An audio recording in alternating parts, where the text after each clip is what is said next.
Ağ Partiya və Azərbaycan Xalq Partiyasına dövlət tərəfindən ayrılan maliyyə vəsaiti kəsilib. Bu barədə hər iki partiyadan qaynar infoya məlumat verilib. Azərbaycan Xalq Partiyasının rəhbəri Pənah Hüseyn bunun səbəbini təqdim edilən maliyyə hesabatında müəyyən uyğunsuzluqların olması ilə əsaslandırıb. Biz onsuz da həmişə maliyyəsiz olmuşuq.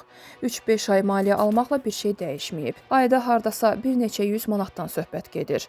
Sözün düzü, onun da baş ağrısı faydasından daha çoxdur. Tural Abbaslı'nın sədri olduğu Ağ Partiyanın sözçüsü Cavanşir Abbaslı'nın sözlərinə görə isə buna səbəb yeni qanunda olan çətinliklərdir. Uyğunlaşma ilə bağlı bütün partiyalarda problem yaranıb. Gələn il yenidən yeni qanuna uyğun bütün prosedurları düzgün yerinə yetirməliyik, təqdimatı da düzgün verməliyik.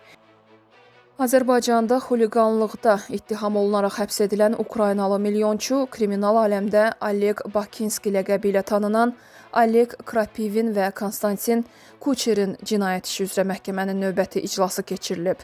Bugün Bakı Ağır Cinayətlər Məhkəməsində hakim Elnur Nuriyevin sədrliyi ilə keçirilən prosesdə Oleg Krapivinin vəkili Xeyransa Babayevanın verdiyi vəsatətə görə prosesin erkən vaxta çəkildiyi elan olunub.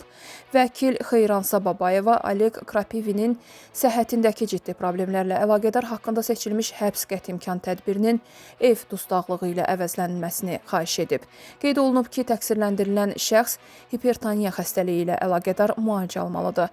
Zərər çəkənin vəkili isə vəsatətə etiraz edib. Dövlət ittihamçısı vəsatəti məhkəmənin mülahizəsinə buraxdığını bildirib.